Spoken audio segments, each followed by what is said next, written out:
¿Papá? ¿Se va siempre detrás del señor? ¿No, papá?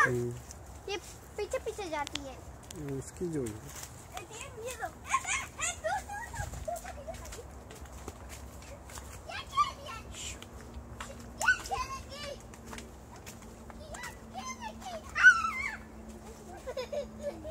papá mételo ahí para que no se te rompa.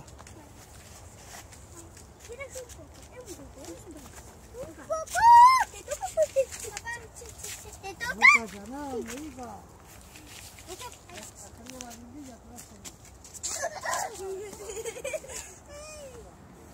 No le tocamos más, no te tocamos. No se te cae. No le tocamos. Mira, mira. ¿Qué está haciendo? Ven para acá. Mira, ven. Ven para acá. Box game. Mira, ven. Esa herida que tiene, seguramente alguna rata que la ha mordido. ¿Dónde? Ahí, y debajo de la oreja. Aslan, no le toquéis, que se va a enfadar al final. Después, no digáis que... Porque me caigo. Papá, ¿qué hace? ¿El gato qué está haciendo? ¿Por qué está veniendo detrás de mí siempre? Se me va a caer al final el huevo. ये आ रही हो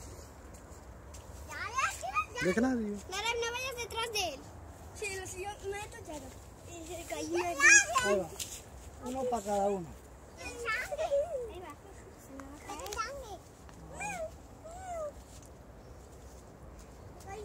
Gato! Un tomate para cada uno.